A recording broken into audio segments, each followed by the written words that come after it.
and welcome to another edition of Currently in Quincy. I'm Joe Catalano, and today we get details about a new museum dedicated to preserving the history of the former South Weymouth Naval Air Station. First, though, we take a look at the weather and the news for you. Currently in Quincy, it's cleared up nicely. Sunshine, 71 degrees right now. Mix of sun and clouds today, comfortable with highs in the mid-70s this afternoon. The clouds will increase this evening as temperatures dip to about 60. The last weekend of June looks okay. Starting out a little damp in the morning tomorrow with some showers around, but it should clear enough to have all of the different events in Quincy tomorrow, including Porch Fest and Kids Fest by the afternoon with just some clouds. A little warmer, more humid tomorrow too, with a high around 80 degrees. And then we're starting to heat up on Sunday with a mix of sun and clouds. High Sunday into the mid-80s, and the hazy, hot, humid conditions return here for the last day of June on Monday with a high around 90 degrees. Again, we have some sunshine, 71 in Quincy right now. Checking out the news for you today, Quincy Mayor Thomas Koch says that he has no problem with the City Council wanting to approve any tax exemptions for the Grossman companies to redevelop their property on Granite Street in Quincy Center. The City Council did approve an amendment to an ordinance that places the Star Market and the TJ Maxx shopping districts into the city's Housing Development Incentive Program to encourage more affordable housing. The City Council added that any tax breaks for Grossman's are subject to City Council approval. The mayor says he hopes that won't slow down the redevelopment. That's fine. I mean, if the council wants to be on that discussion, I'm fine with it. We look at every project. We work very hard with investors to try to make things work in this economy. It is not easy. The price of materials is high. The price of labor and so forth. It's very difficult to get a project out of the ground with the numbers working. So, I want to remind the council respectfully that you've got sewer fees, you get permit applications, you get housing inclusion zoning. All of these things add up the costs, and then the council generally wants us to encourage 100% labor. Union labor, and I'm okay with that too, but it makes it very difficult and challenging. So anytime we can use some tools in the tool chest to help us make the project pencil, then that's a good thing. Council wants to be involved in that. That's certainly fine with me. But what I would expect out of them would be an aggressive meetings and hearings on. I don't want to stretch these things out. Let's make a decision and move on. Ward 2 Councilor Richard Ashe proposed that amendment after residents spoke against any tax breaks for Grossman's, arguing that the tax incentive program is meant for affordable housing projects only. Quincy City Council recently approving spending $8.25 million on capital improvements and equipment purchases. Councilor at Large Nina Liang says the appropriation helps Quincy maintain and improve the services offered to residents. Cities and towns in this area are old. Buildings are old. Infrastructure is old. Things are outdated, right? And in order to fix that, you can't continue to put Band-Aids on it, right? It takes a massive intentional overhaul, which also comes with price tag. And I think Quincy has been lucky enough that we can move forward with these major improvements, right? And some of the capital improvement requests that have come in front of us are major, and some of them are like the one that was in front of us at this meeting, right? Some funds are going to taking asbestos out of some buildings. Some are going to purchasing some new trucks, right? Some are going to purchasing some new fleet of vehicles for the police department as they're growing to meet our needs in the community, right? And so again, it's looking at what are capital investments into the city to meet the needs of today. And again, I've in celebrating hundreds of years of anniversaries of cities and towns in the area and meeting with folks and talking about things that have improved and changed, really the consensus, what I've heard from folks is that, well, Quincy's doing so much. Mayor Thomas Koch says that request was actually a modest one compared to years past due to what he calls the increased costs for goods and services in a lean budget year. A Quincy man who has served prison time for several bank robberies has been charged with committing the same crime again. 46-year-old Glenn Laguerre was arrested this past Wednesday, charged with holding up a Santander bank in Weymouth at gunpoint back in December. Federal prosecutors say Laguerre was masked when he robbed a teller of over $900, then fled in a vehicle. Video surveillance led police to Laguerre this week. Officers say they recovered the gun and the clothing that Laguerre wore during the Weymouth robbery. Laguerre is being held now for a court appearance on July 8th. Back in 2011, Laguerre was sentenced to 3 to 5 years in prison for robbing banks in Braintree, Hanover, Duxbury, and Plymouth. If convicted of the Weymouth robbery, he faces up to 25 years in prison and a $250,000 fine. City of Quincy Planning Department has won a national award for the 5th year in a row and for the 13th time since 2004.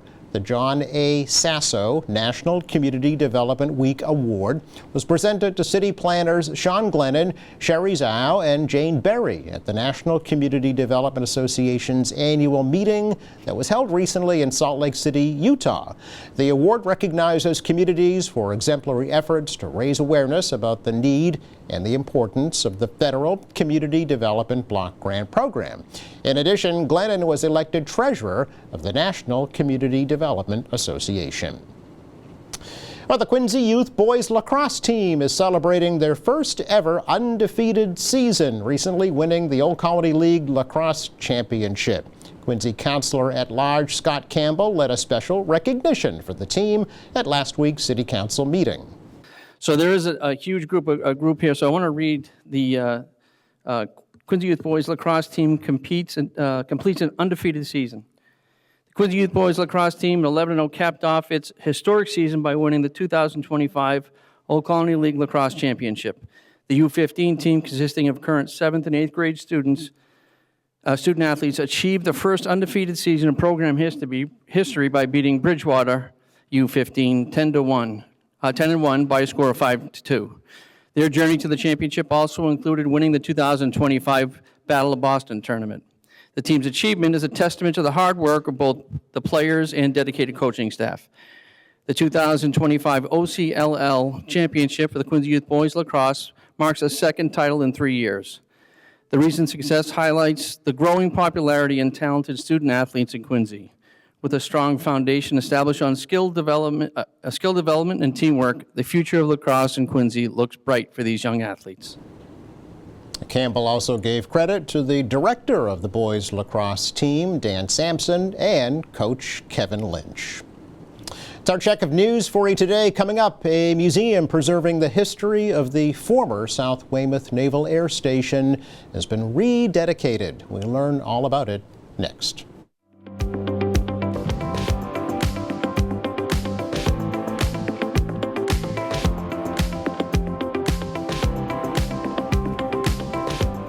Welcome back. We are here to learn today about the rededication of a museum preserving the history of the former South Weymouth Naval Air Station from Mark Fertagio of the ANA Patriot Squadron. So we've got a lot to learn about the air base and about the squadron and about Mark. So welcome, Mr. Fertagio. Good to see you. Thank you, Joe. Thank you for having me here. It's a pleasure. You know, when I first read about and heard about this museum rededication, first of all, ashamed to admit I didn't know there was a museum in the first place dedicated to the old air station. Didn't know it closed in 2017. That's correct, yeah. And didn't know that it was in a new location and reopened. Yeah, well, we're back in operation now, and in fact, we had a grand reopening ceremony about 2 Saturdays ago, and tomorrow, oddly enough, will be the first regular opening day for the museum. Okay, very good. So give us a little history lesson, if you can, about about the air station itself, which has been closed. Actually, I was there the day it closed, believe it or not. I was there too. 1997, a sad occasion. And then about the development of this museum. Sure. Well, Naval Air Station South Weymouth was established during the Second World War as an airship base, and the base during the war hosted airships that patrolled the coastal waters off of New England and protected coastal shipping from marauding German submarines. And during the post post-war era, it became the headquarters of the Naval Air Reserve in New England. And the Quincy connection is that there was a major naval air station in Quincy, a very historic base. It's actually where the Naval Air Reserve started, called NAS Squantum. And it was located on the site of what's Marina Bay today. And they decided to close Naval Air Station Squantum in 1954, and they transferred the Naval and Marine Air Reserve activity from Squantum to South Weymouth. And Naval Air Station South Weymouth was the home of the Naval Air and the Marine Air Reserve in New England up until they decided to close it in 1997. And when the base was closed, there were a lot of people involved in the base closure that had also previously been involved in the closure of NAS Squantum in Quincy.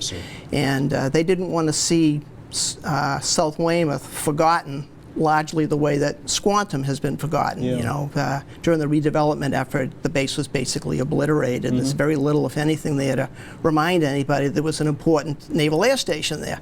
So they inserted a provision in the BRAC law, the Base Realignment and Closure Commission law, that mandated the closure of South Weymouth to obligate the master developer of the property to provide a venue in perpetuity for a military heritage museum, provided, of course, that there was a team of volunteers to tend it. So the local Boston area chapter of the Association of Naval Aviation, the Patriot Squadron, stepped in to provide the volunteers.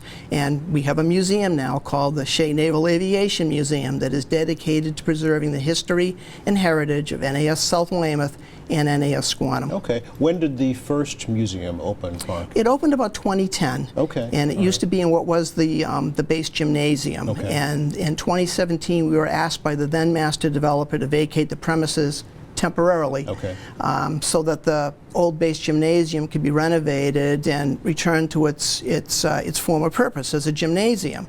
And things happened on the base, and there were problems with the master developer, and we kind of went into limbo. We had our collection in storage, and in recent months, we signed an agreement with the Southfield Redevelopment Authority, a quasi-governmental agency that oversees the project, to lease a building on the old base. And since last November, Patriot Squadron members have been working at the museum building on Saturday mornings, fixing it up and renovating and getting it ready. And volunteering, right? Correct. And you know, 2 weeks ago we had a grand reopening in conjunction with activities at the park, the Shea Memorial Grove Park, and now we're open for business. And the museum is open on right now on the second and last Saturdays of the month, limited hours, 9 a.m. to noon, free of charge. All are welcome, and we'll expand that in the future if volunteers can be found to help tend it with us. All right. So reach out if folks are interested, yes, right? Absolutely. Okay. Yeah, we're always looking for volunteers to help out with the museum and with the other things that we do. Okay. All right. So it took quite a while then for the first museum to open from when the base closed, right? 97 to 2010? It did, and it's a long story. Yeah. I mean, basically what happened here is that the development in the property has proceeded very, very slowly. There's been, I mean, it was going to be a mall at one point, and then it was going to be a major housing development. It's been in constant flux. You know, things have kind of stabilized, but for the longest time there was no development. So because there was no development, there could be no museum. It needed to be cleaned up. There was a Superfund site, as I recall. And the venue that we originally had the museum in, the old base gymnasium, was never intended to be the museum. It was just supposed to be a storage area for stuff that we collected, and a meeting place for Patriot Squadron members. And around 2010, we figured, well, you know, it could take a while for the developers to, provide a building for us. Let's try to organize the collection as best we can in the space here, we right? have. And we opened that up as a temporary museum. It was never supposed to be permanent. It lasted 7 years. It did. It did. It lasted for 7 years. But now we've got a building that's basically dedicated for that purpose. Okay. So is it better? In many ways, it is, Yeah, absolutely, okay. yeah. It's different. I wouldn't right. necessarily say that it's better, Okay. but it's different. All right. We Yeah, have a we're little, proud of it. Little video, actually, we can show folks Sure. of the current museum. Yeah, that'd be great. Just to give them an idea for what it looks like. And here's the iconic entrance, right? Yeah, the A4B, yeah, which was an aircraft that was actually at the base. Yes, Yeah. this is, it was news to me that this is a real aircraft. It is. A lot of people approach me and say, "That's a model, right?" I said, "No, it's not a model. That's a real plane that was based at South Weymouth in Yep. the mid to late '60s." And this is the Shea Memorial Park. That's the Shea Memorial Grove Park. Yeah. Yeah. It serves a number of purposes. Yep. It's first and foremost, it serves as a tangible reminder of the base, and it honors everybody who was either assigned there or worked there.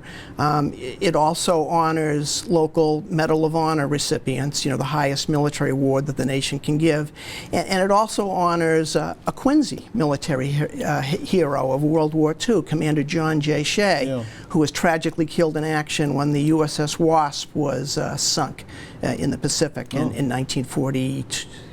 1942. Okay. Yeah. All right. Now, so the actual name of the museum is Shea Naval Aviation Yes, Museum. to honor Commander John J. Shea. Okay. Yep. Any of his family? Yes, we have a number of members of the Shea family who are members of the ANA Patriot Squadron. Yes. In fact, a Shea granddaughter sung the national anthem at the recent rededication ceremony for the Shea Memorial Grove. How nice is and that? the reopening ceremony for the Yes. museum. Yeah, let's talk about that ceremony if we Sure. can, because you had a Vice Admiral retired. Vice Admiral Yeah. Wally Massenberg, Yeah. He's our membership director. Oh, okay. He's a member of the Patriot Squadron, a very impressive guy, and he's very involved with the group, and he was our keynote speaker. Yeah. Yeah.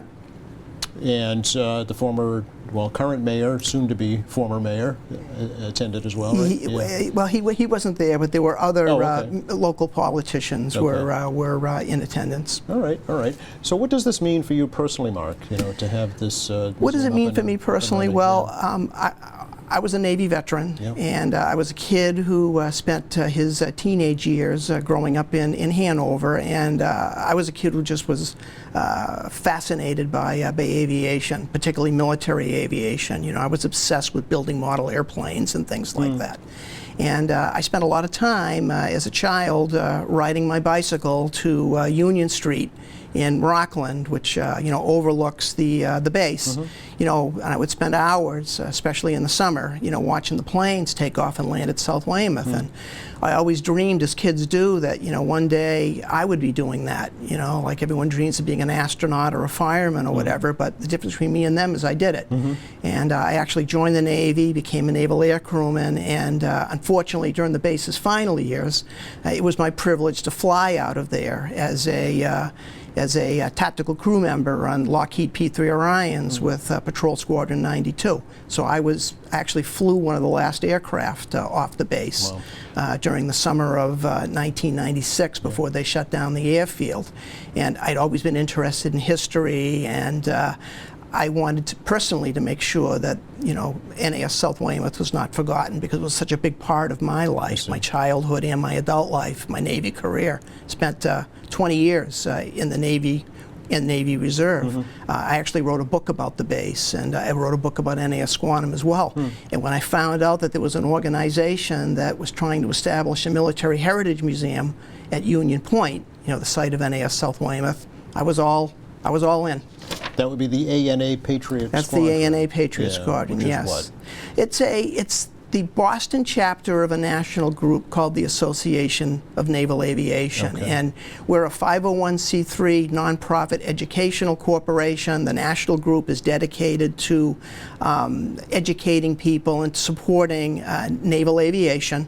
The local group is dedicated to preserving the history and heritage of NAS South Weymouth and its Quincy predecessor, NAS Squantum. Okay, all right. This is open to the public, yes? Absolutely, Yeah. it's open to the public. It's open to all, and it's free of charge. How do folks get there? I mean, logistically? Yeah, is there the museum is located in a small white building. It's, Okay. it's actually one of the few remaining military buildings that's still serviceable on the old base.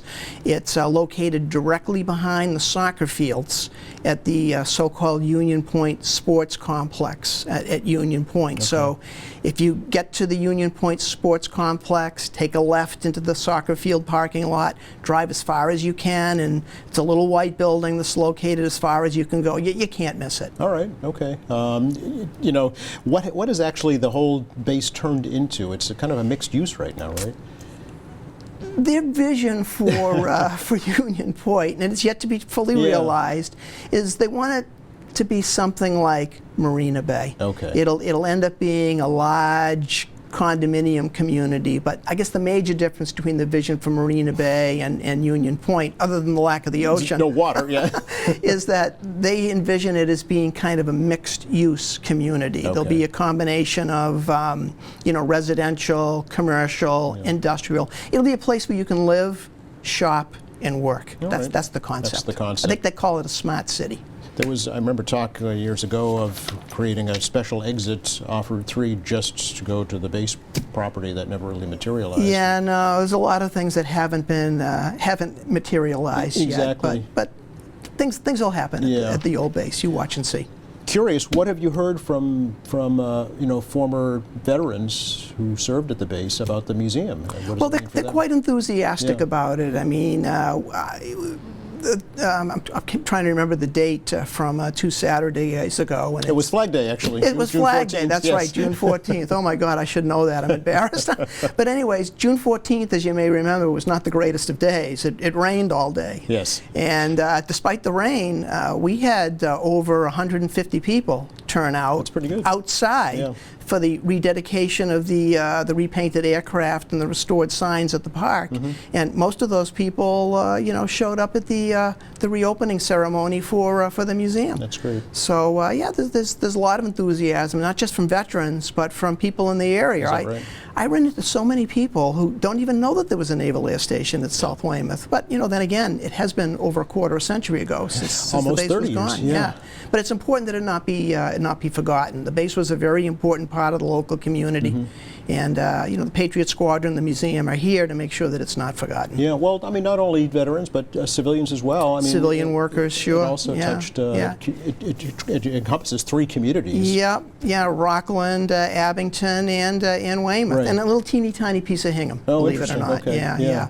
But going beyond the civilian workers and the veterans, Mm-hmm. there were millions and millions of people over the years that went to the air shows. Sure. And the air shows were a big part of the local community too. Yeah, absolutely. Tell me about your collection, a little bit about some of the items that you're most proud of. Most proud of? Well, it's really hard to say. I mean, we have all kinds of things. There's lots of photographs of the base, and squadron insignia plaques and squadron patches and uniforms and model aircraft, and the collection is it grows every day. There's probably not a week that goes by when someone doesn't reach out to the Patriot Squadron and, hey, I have this photograph. I was just gonna or, ask, yeah. Hey, I have this little item that I picked up at an air show, whatever. Would you like it for the museum? Yeah. And we say, sure. Okay. In fact, there was a gentleman that reached out to me a couple of weeks ago from Florida, believe it or not. And he had been an employee on the base during his final years. And like a lot of people do, he retired down south. And when they closed the base, he went and he recovered enormous brass set of naval aviator wings. Oh.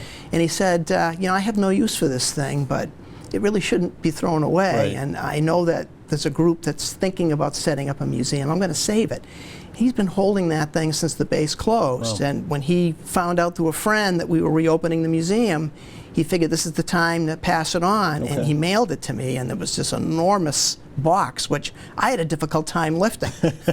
Okay. And that's one of the things that we have at the museum. Okay, so I was going to ask if folks have items you'd be interested Yes, in. oh, absolutely. We're interested in anything associated with NAS South Weymouth and NAS Squantum. Yep. Okay. Volunteer opportunities? Plenty of volunteer opportunities. We need people to help us run the museum and to do all the other things that we do. You know, we help tend the Shea Memorial Grove Park.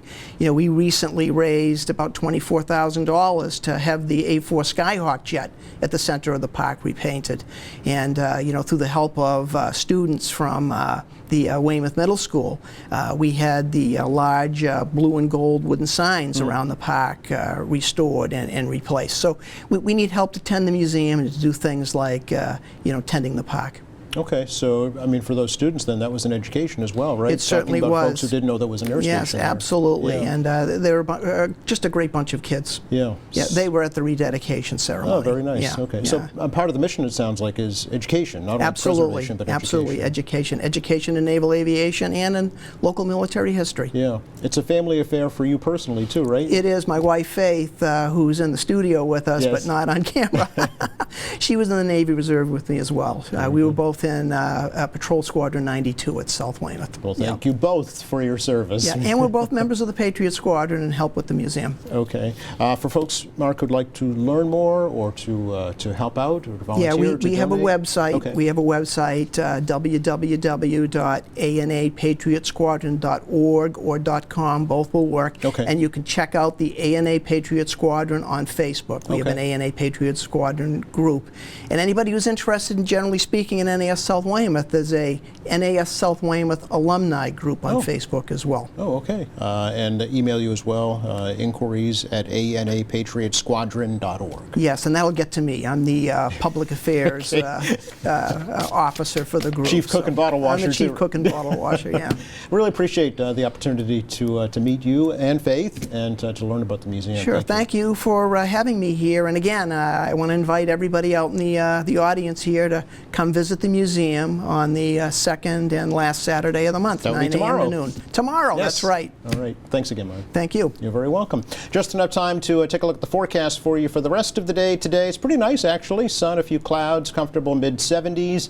Cloudy this evening, lows drop to 60. The clouds bring some rain, but only in the morning tomorrow. Should break by the afternoon with a high near 80 degrees. Very nice on Sunday and heating up on Monday. Thanks again to Mark Fortagio and Faith over there in the corner for joining us. Thanks to our crew. Thank you for watching. Monday here in the program, folks from Quincy College stopped by. We're going to learn about their ESL program. Meantime, check our website, qatv.org. You'll find all of our latest programs. There's news and information, video on demand, live streaming, and much more. For all of us here at QATV, I'm Joe Catalano. Have a great weekend.